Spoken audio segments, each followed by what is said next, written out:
Hello there, this is Mike Goldenberg with Abzan Traverse. I will of course be on the play, and I have, well, it's a hand.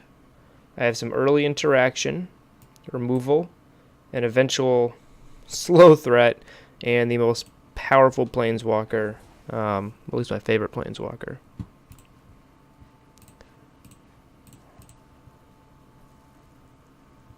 Okay, up against a rough matchup.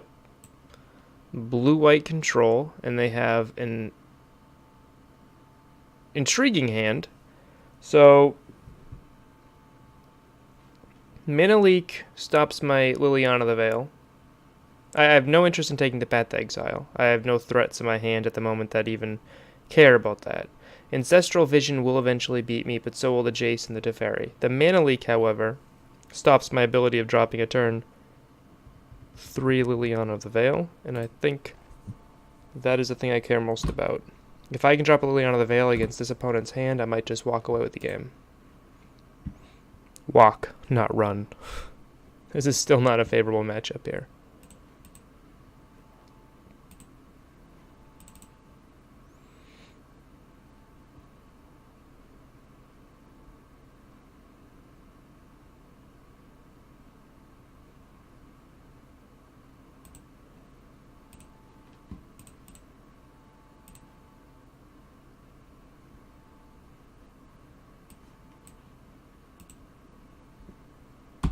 So I have my Liliana next turn to pitch the Souls, or the Fatal Push.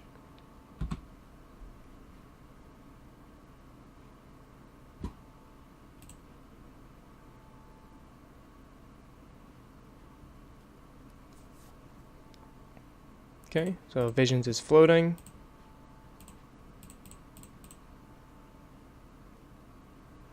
Drop my trump card.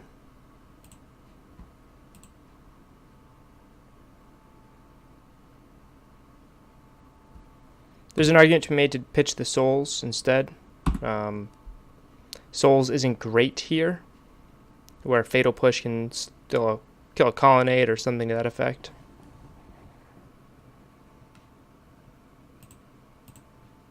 But now I'll be pitching the Souls.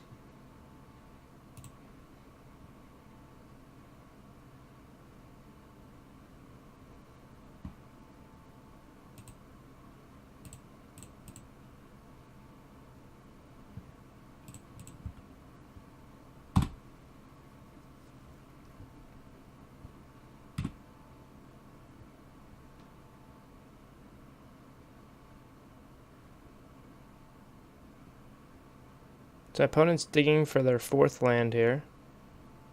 Okay, Snap Path. The reason I played the Scavenging Ooze there, sorry I didn't really articulate that, was I didn't value him as highly against my opponent at the moment than I did Grim Flayer. So I threw the first one out there just as kind of sacrificial bait.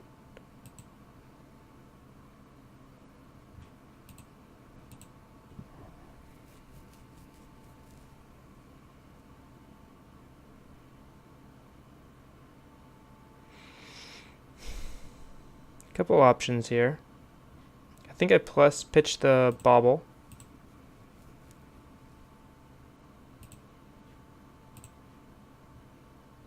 Cast Grim Flayer and hold the trophy.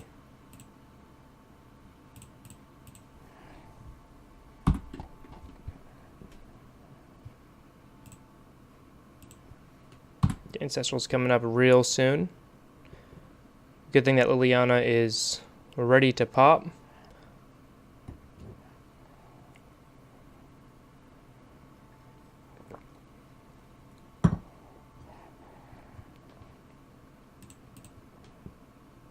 Okay.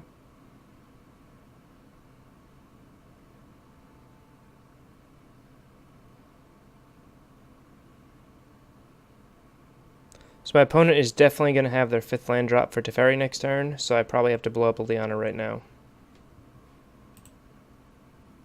My options here, I can plus keep attacking their hand, but then they'll just drop Teferi and tuck Liliana, and I'll lose everything I've been working on, especially since their hand no longer matters with that Ancestral coming off.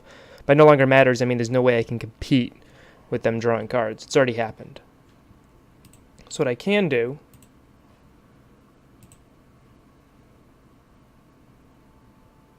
is ult Liliana, get a few resources ahead, keep them from Teferi for a little while.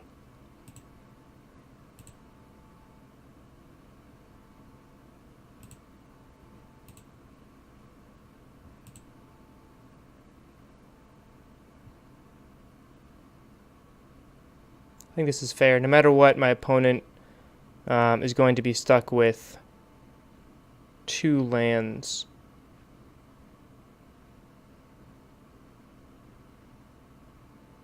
Yeah. The trophy in my hand means I don't really care if they keep the Jace or not. Obviously they didn't either.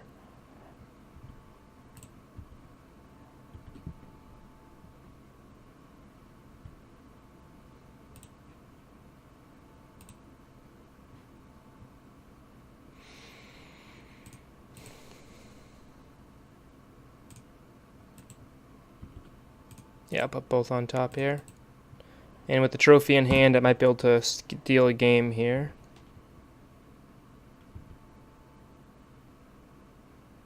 All thanks to taking that mana leak early.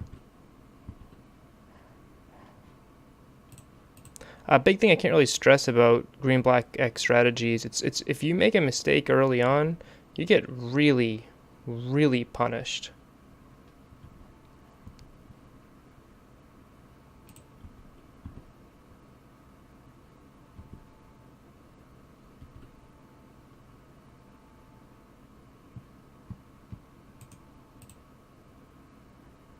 I don't think I want the Abrupt Decay.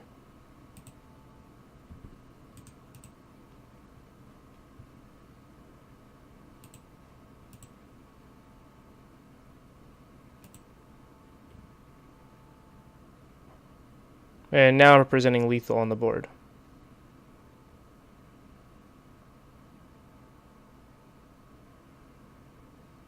Looks like it's about to get countered. No? Okay.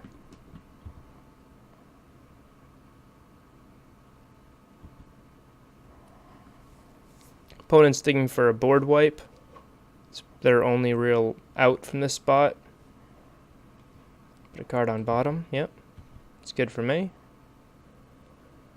Supreme Verdict is very bad for me here. Oust. Okay.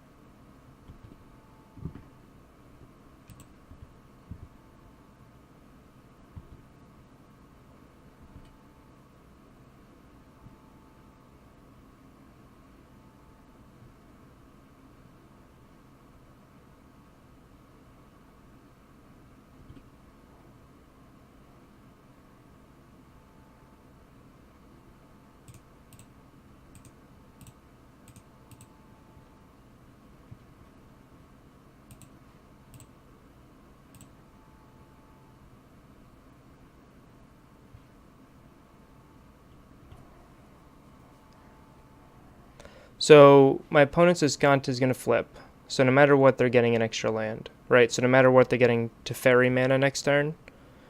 So how do I want to combat that? I can either tap down, I can either kill the Escanta, prevent them from getting that 5th land. Oh, they're getting the 5th land no matter what, because if I kill it. But prevent them from getting the Escanta land and the free Scry. Or I can just run into potentially a board wipe but try to beat Teferi. So if my opponent has the board wipe, I likely lose anyway. Alright, that's just something that I just can't beat. If my opponent doesn't have it and they drop a Teferi next turn, they're most likely going to be tucking my biggest threat. So if that's the case, I think I'd rather drop an extra threat here that make my opponent have to have a board wipe as opposed to spot removal. Or make them have 2 spot removal spells, Teferi and something else.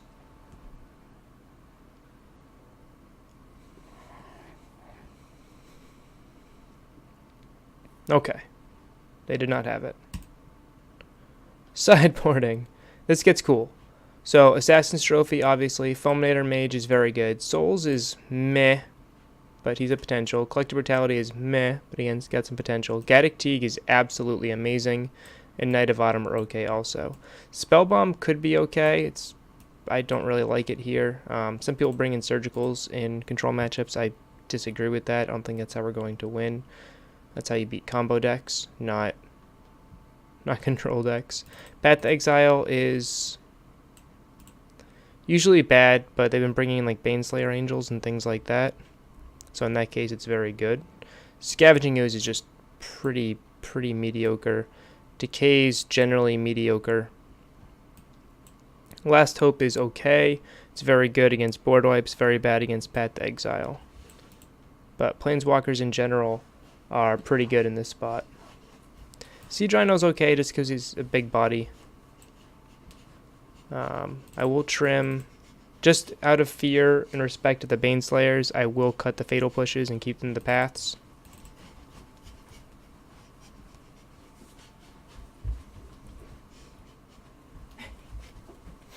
What are you doing?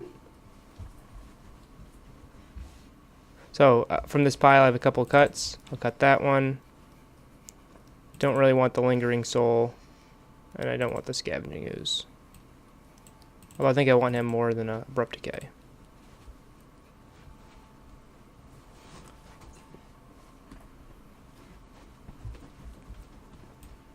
This hand is so slow.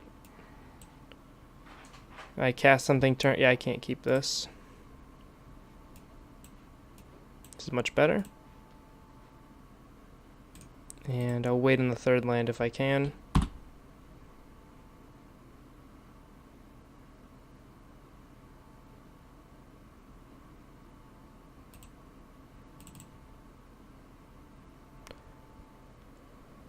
Generally in control matchups, your life total isn't the most important thing. Not running out of lands is, so I'd rather shock than go basic.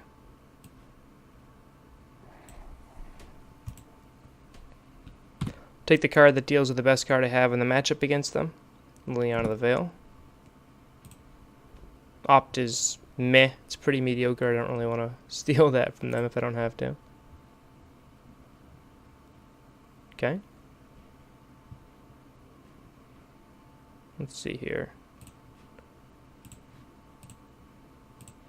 Well, I get to take that opt.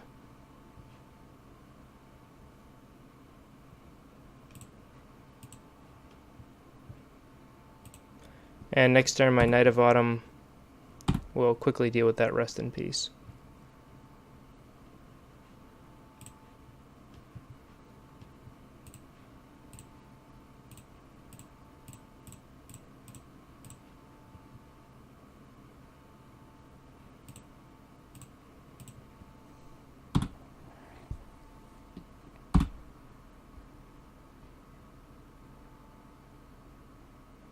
So my opponent whiffed on lands. That's huge for me. That is absolutely enormous.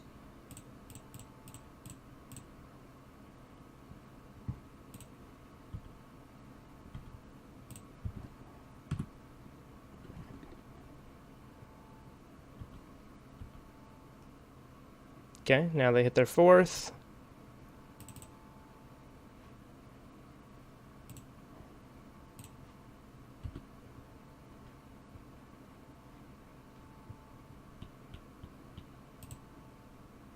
I think I'll make them use the Field of Ruin here.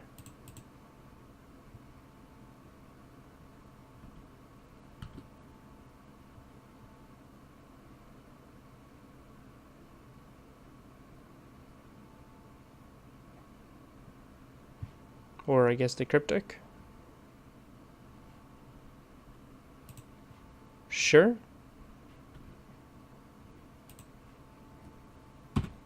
I'm fine with that. I shouldn't have extra lands in my hand, so I should be more fine with that than I was, but...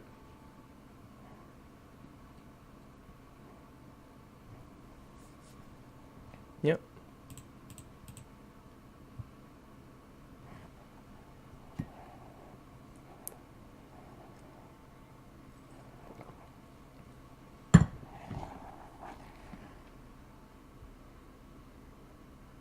Opponent effectively just did a boomerang bad version, boomerang fog right there.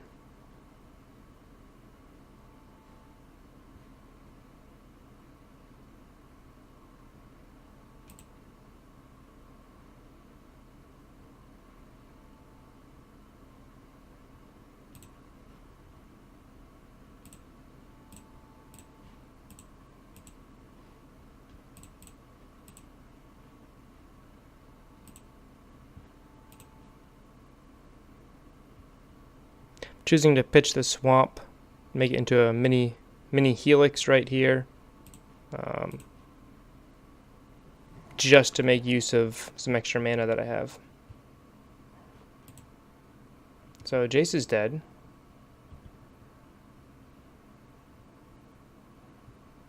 But he did set the beginning. Looks like he's going to shuffle them away.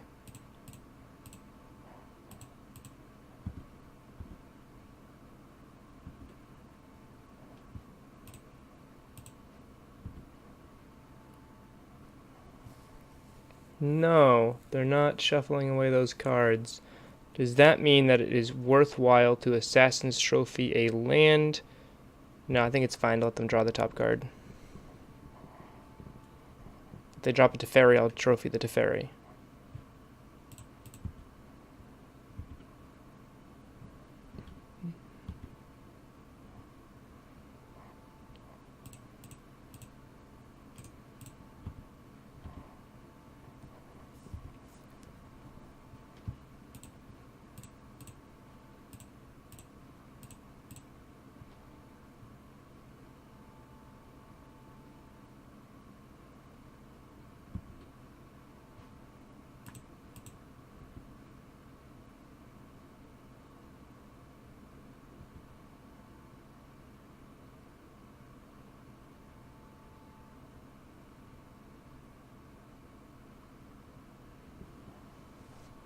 It's possible I should have baited out the Lingering Souls tokens first. But I don't actually think Liliana's going to do too much in this matchup right now.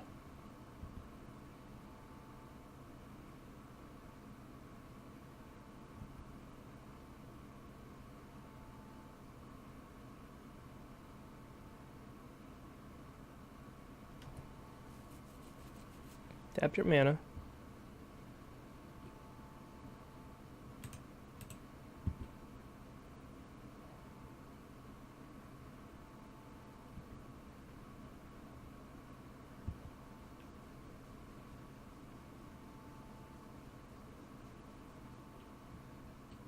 And that's why I did not cast a second Lingering Souls.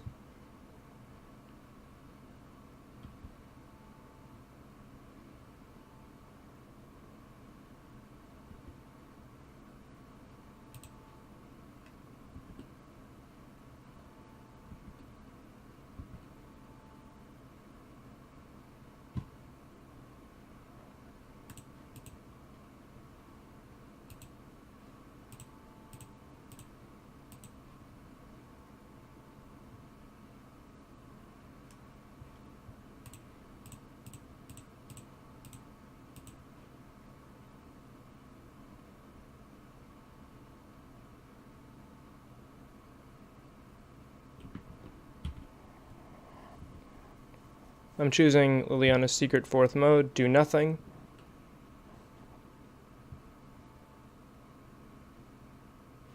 Mostly because I value the Assassin's Trophy in my hand higher than I value my opponent's one card in hand.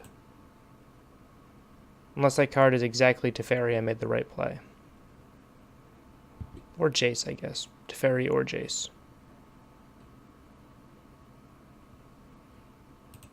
Sure.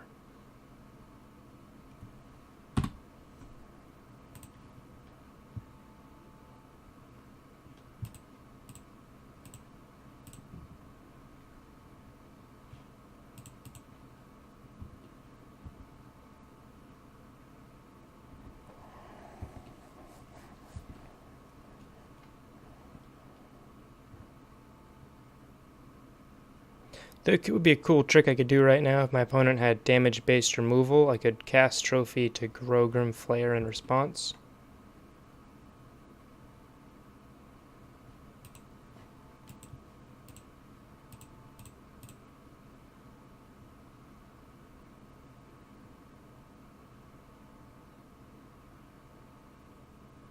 think the last card in my opponent's hand is a land.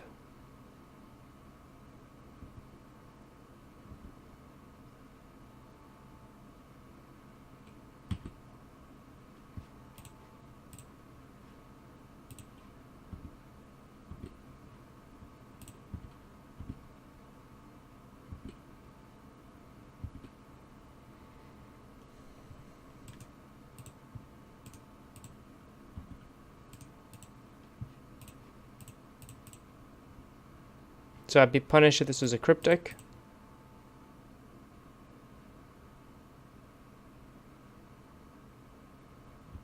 Okay. Whatever card they have, it is better than an opt.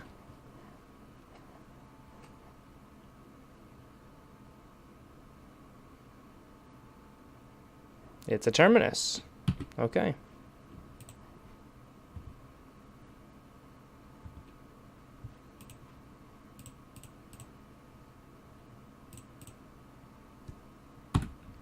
This is why we'll keep putting Tarmogoyfs on top.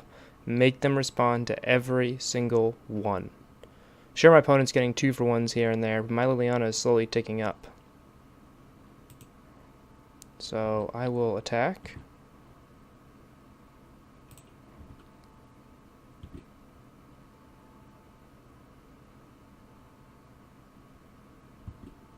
Oof. The only card in my opponent's hand that would have punished me for not traversing first.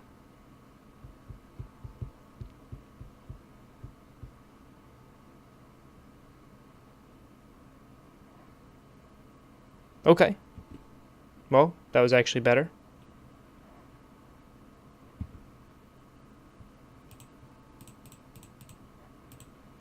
We're in a pretty favorable spot here, so I don't have any dead creatures, which makes her a little bit worse, but she is a threat just to ult.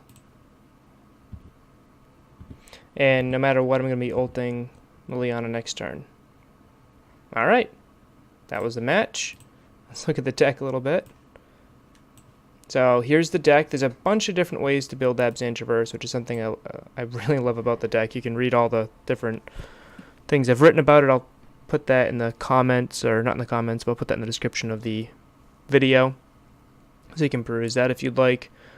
One thing that I really like right now is 20 lands. I used to run 19, then I ran 20, went back to 19. I'm back to 20 now. The reason being is I value the second man land. So I have 2 man lands right now. So I'll just break down the deck a little bit. I have 2 Blooming Marshes, which are painless lands. If you look at the main deck, there's very few white requirements here. Really just 2 Path and the Rhino, because the souls I'm usually going to be pitching with either with Grimflayer triggers or with Liliana of the Veil.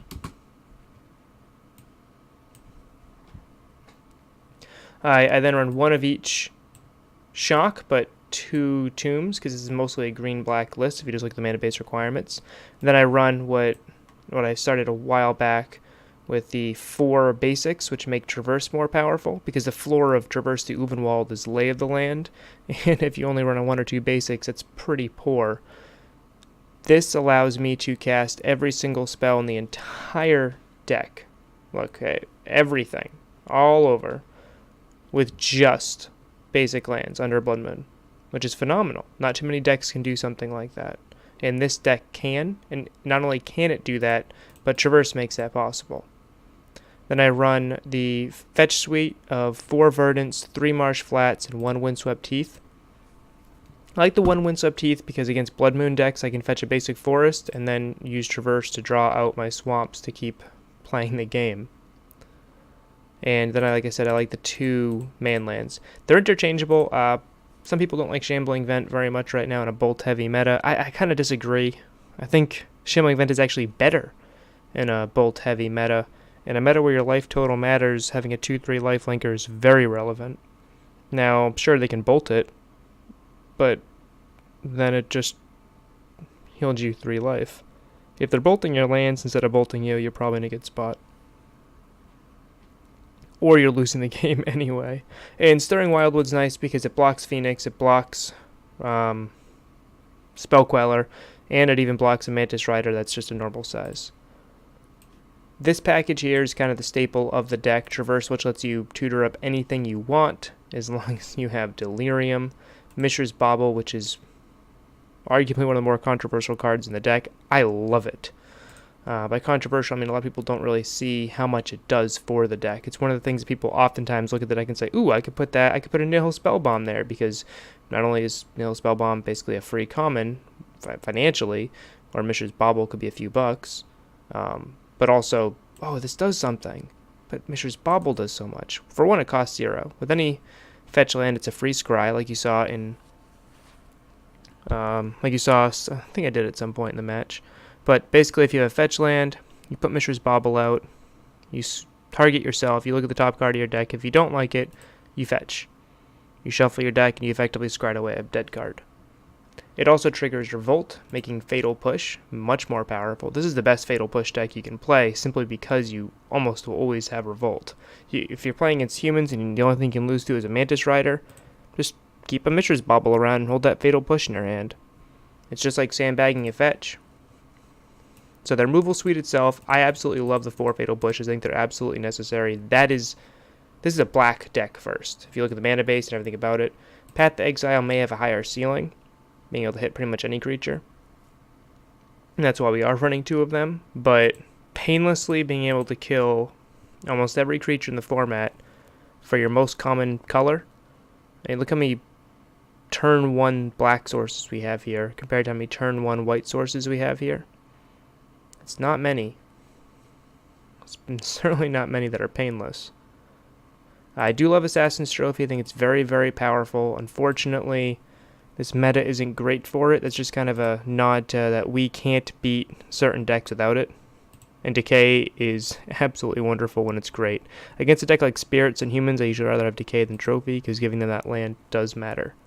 The creature suite hasn't changed too much. I did drop a Soul for an extra Scavenging Ooze because of all the graveyard shenanigans running around right now. And I am sticking with the classic 4-2 split, simply because there's a lot of lightning bolts running around, and I like to preserve my life total if I can. So I still like 3 Liliana the Veils. I think this match in particular showed how powerful she was. She's the single most powerful card in this entire deck. That alone warrants the inclusion for her in this deck. She will win you games that no other card can win, as we saw in this match. Last Hope is also very good right now.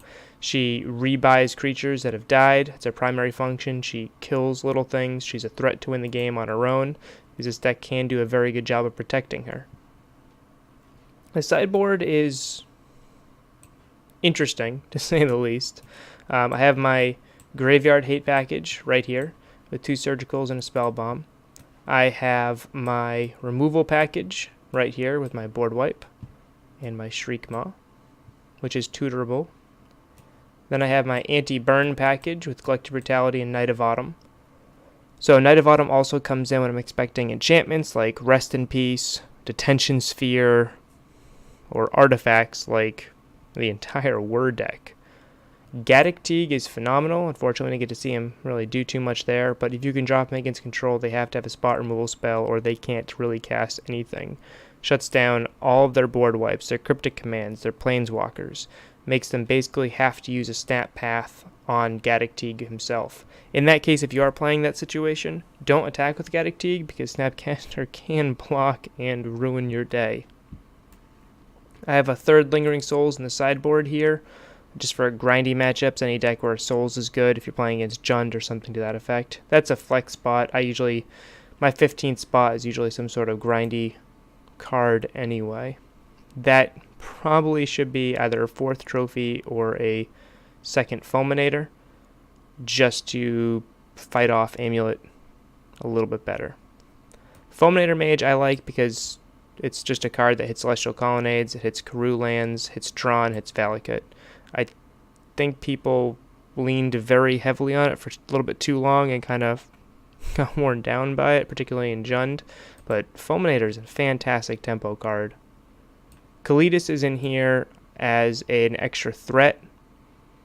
He's very good against humans in any Vile deck. That's primarily his function. And here's my Artifact Tate. Probably should drop the Kataki for a second Stony Silence, but this Kataki's very good against the Whir deck, so I'm keeping it in. So that's the deck. It's very similar to very similar list to what I used to be playing, but this is what I would play right now for Abzan Traverse in the current meta. Let me know what you think.